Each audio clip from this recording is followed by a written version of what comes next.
And today we are talking weather. We're bringing in Eric Snodgrass to catch up with us and give us some of the latest details on the ag weather forecast moving forward here the next couple of weeks. Eric, it's great to have you on the show. How are you?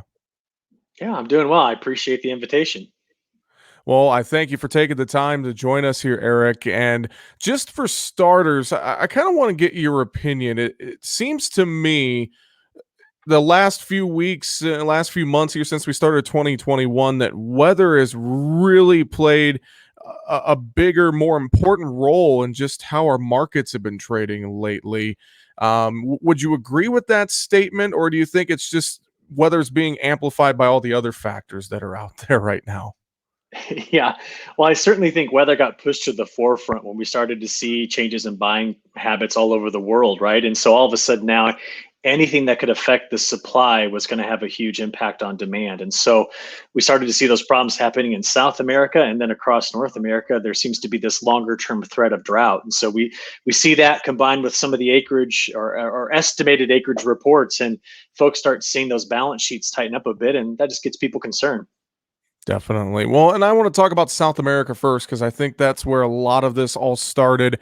And we're watching Brazil and we're getting more worries out of Brazil with their Safrina corn belt and problems there. When you look at what is going on weather-wise in South America and the forecast for the next couple of weeks ahead, are you seeing that those drought problems and issues continue in Brazil, or are you seeing any changes to their weather pattern moving forward? Yeah, in fact, just this morning I tried to increase the kind of the strength of the language I was using in a report that I put out, saying that I expect the drought issues to intensify and to worsen. And the problem is that the monsoon is almost done, right? So normally May precipitation is about a third of what April precipitation is, and so we've run out of time. The crop was, of course, planted late. This safrina crop was planted late because of issues back in, gosh, September and October, right? That's where this all got going.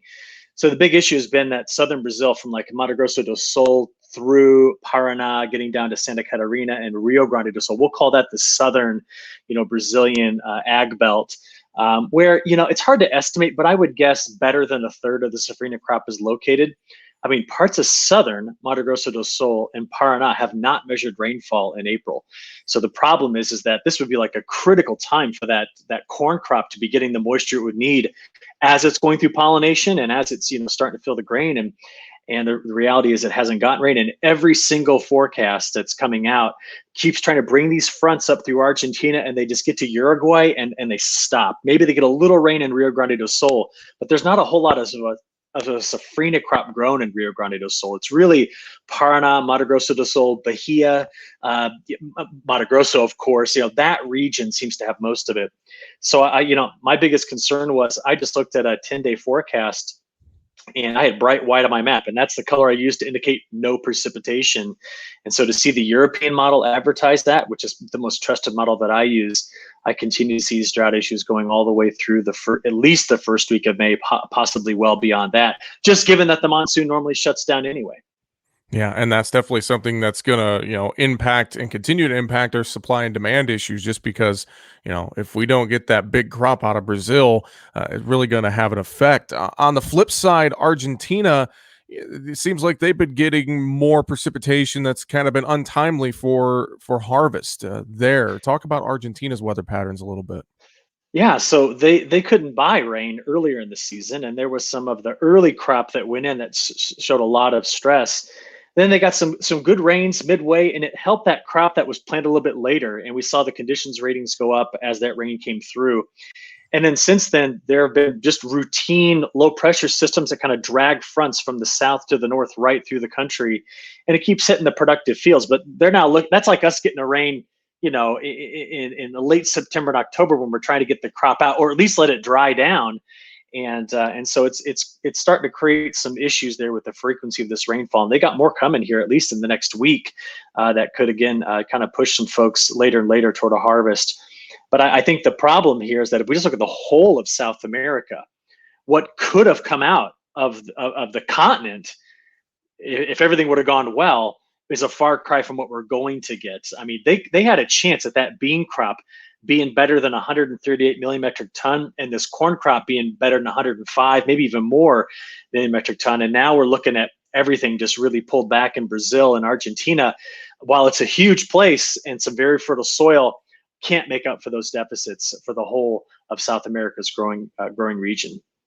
Well, we talk about and look at those deficits in South America, and then we switch our focus here to the U.S. with spring planting and the worries out there, like you mentioned at the open, of a dry forecast for the Midwest this summer.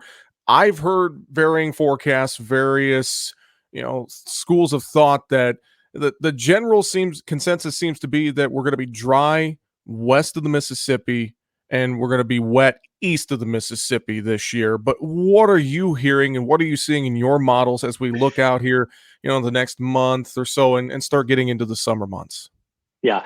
And it's a reminder of how speculative long range weather forecasting is. It's just like trying to predict the markets, not that long. You look for attractors, you look for things that can create demand or impact supply in the markets. Well, we do the same thing with weather.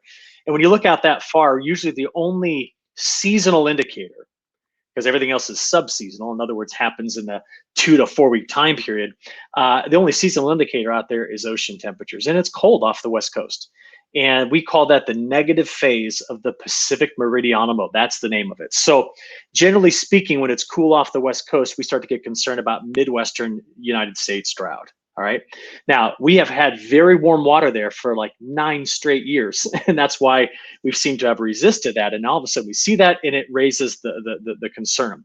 Now, nearly everybody that's going to give you a seasonal forecast will have a difficult time straying away from that one factor and what the seasonal European model is suggesting.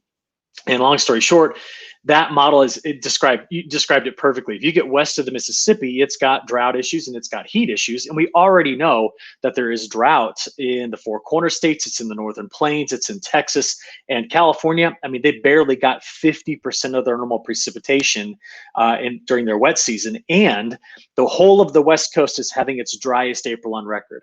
So I'll toss in a caveat to this. First, trends, okay? And we know trend is your friend, right?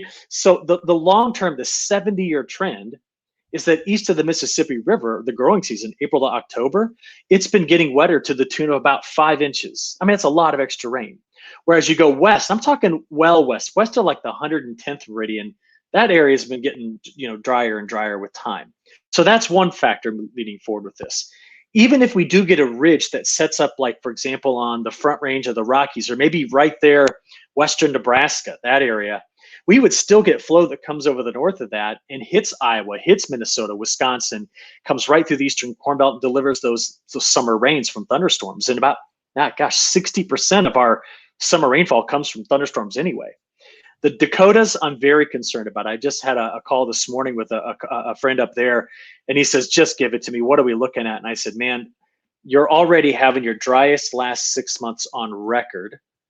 And I've got no precip really coming through of any sort of significance through the next at least 2 to 3 weeks. Your top 3 feet of soil moisture is sitting at 2%. And what's going to revive that? Well, if you want to revive those issues, you're going to have so much flooding, you're not going to plant a crop anyway. I told him what he needs is plant dry and then pray that the rain returns in June, July, August, September, and therefore you can still keep that crop going. And the likelihood of that happening, it's not zero, but I'm just very concerned about the perpetuation of drought in the northern plains of the U.S. and the Canadian prairie. But I'll throw in one big caveat, and then we'll get back to another question. The deepest drought is over the Four Corner states in the Great Basin. Now, if I were teaching a group of students, I used to be a professor, if I was teaching them and I said, you see this right here, this means that area is already extremely dry. Therefore, it is going to take in a ton of sensible heating from the sun. Just going to pound on that area and get it hot. You get that area hot first, it's going to perpetuate later in the season, put the ridge over the mountains. And if it ridges over the mountains, the only places that I'm talking about that are dealing with drought irrigate a crop anyway. We're talking about parts of Nebraska, Kansas, Oklahoma, Texas, and Colorado. And we'll be on the downstream side of that. We could have a ton of storms. But until that happens, there will be worry. And it's often the story that drives the market. And that's what's going on. I don't think there's a single meteorologist out there that would right now tell you, there's no risk of drought, because this is the first time in a long time we've seen risk of this level. And that's a great way that you summarized all of that. And I think, as we move forward here the next couple of weeks, I would agree with you. We're going to see farmers finishing up planting. They're going to be putting it in dry soil and praying for those rains coming here this summer, because at this point, that's pretty much all they're facing. Now, in the Eastern Corn Belt, we're starting to get a lot of rain. And I know there's some farmers that are still trying to finish up, but we're talking some pretty hefty rains here the next week or so in parts of the Eastern Corn Belt. So talk about the flip side where we might be getting maybe a little too much rain in the Eastern Corn Belt right now. Sure. I just think that those farmers there, let's call Eastern Corn Belt, Illinois through Pennsylvania, and then include Tennessee, Kentucky, and also Michigan. So that area, um, I lived in Corn Belt, and I'll tell you something. The rain we got last night was incredible. My kids dug a hole in the backyard last weekend. I didn't know it, but I went out there and looked at it. They managed to get about 2 feet deep, and it was bone dry down 2 feet. So this rain that returned, it chased everybody out of the fields. But with the soil we've got in Eastern Corn Belt, let's let this percolate in. It was a nice slow rain. In fact, our mutual friend Matt Bennett, we were talking the last night. He got an inch of rain. He says it had just rained for 12 hours. It was the best. He just got a crop in, put that moisture on top of it. We're in much better shape. Now, I'll tell you that the soil moisture profile in those states I just described is not yet what we would want it to be. It's actually below normal. So, yeah, we're going to slow down this planting progress, but we're going to bring in the moisture. And in the Eastern Corn Belt, it's not like the Northern Corn Belt. Well, if you don't get this crop in by at some point in mid-May, your yield potential drops off dramatically. The Eastern Corn Belt has a lot of time. They can plant this crop into middle or even end of May and still have huge yields. And there's also another wild card for the Eastern Corn Belt. It's called tropical cyclones. We're expecting another year where we could have above average activity in the Atlantic. And we know sometimes those come right up the gut of the Mississippi and make a hard turn into the Ohio River Valley. I mean, Tropical Storm Bill did it. What was that, 2015? We had Cristobal last year, Alberto in 2018. Those are early season systems that can bring in moisture just after you get that crop in. So don't count out that May or early June tropical system that sneaks up the gut of the Mississippi and brings rain to the Ohio River Valley. All of that is on the table this year. Definitely. So, Eric, I appreciate the time today. Any other final thoughts you have for us as we're looking at weather and all these factors here the next couple of weeks ahead? Yeah, the next couple of weeks, I think we're going to continue to see wide open planting in the Western Corn Belt. They're not going to get run out like the Eastern Corn Belt is, which we just talked about. The other thing I would just tell folks to pay attention to is one of the more important signals for regional drought development in summer is watching what we call atmospheric momentum. If you start hearing guys like me talk about the flow of the atmosphere just slowing down and moving north, that's a signal. I mean, we saw it last year. That's what gave the flash drought in Iowa, Nebraska, northern Illinois. That kind of situation is something I'll be watching very carefully. So you keep an eye on that Pacific jet stream. If it just keeps barreling forward, cutting through the Gulf of Alaska, it's game on this year. If it slows down, moves north, it'll shut things down in a hurry. So we got all that on our table kind of as we walk forward, not only for the next couple of weeks, but the next 6 months. Definitely. Well, Eric, this has been very insightful. I appreciate the time. We'll have to have you back on the show again sometime soon. But for now, appreciate it. Thanks so much. Yeah, thanks for having me.